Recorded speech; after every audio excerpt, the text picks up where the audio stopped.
Traffic lights are an essential part of today's road infrastructure. But have you ever wondered how they work? The first traffic light was installed all the way back in 1868 near the Houses of Parliament in London. The lights were gas-powered and lit and put out by hand. However, these first lights tended to explode on occasion, decreasing their popularity and practicality. It wasn't until 1914 that the first electric traffic lights were installed in the city of Cleveland, Ohio. But these first lights were still manually operated from a control booth. But what color were these early traffic lights? Well, it depended on who made them at first, but generally they were red and green, with the third color either being white or an audible buzzer to signal that they were changing. Early light designers used the same colors the railroad signals had used for many years. On the railroad, red meant danger and green meant proceed with caution. So with a little adaptation for the roadway, red was altered to stop and green to go. As more and more traffic lights were implemented in the early years of driving, accidents and roadway deaths dropped sharply at their related intersections. It was this increase in safety that caused their popularity to grow and grow. Today, they might be the bane of the daily commute, but there is no doubt that they save lives. So how do they work? Traffic lights are a set of 3 lights that signal whether one grouping of cars can go or if they need to stop. By combining these lights in series at an intersection, a smooth flow of traffic can be ensured. Green signals go, yellow or amber signals to slow down and prepare to stop, and red means stop.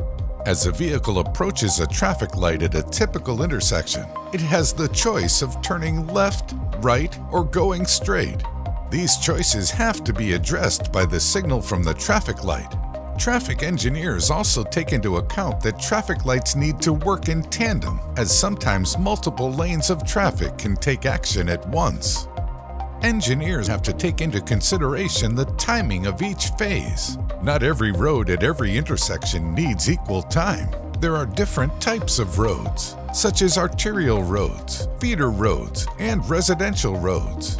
Engineers will adjust the timing based on the size of the road, or in more complex intersections, they will undertake traffic studies and map out the traffic flow of each roadway to determine how long the phase of each cycle should last for a given street.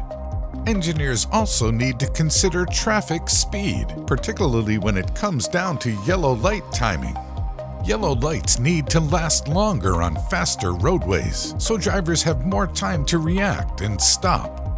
If the yellow light was too slow in these situations, then people would end up running red lights and getting in accidents.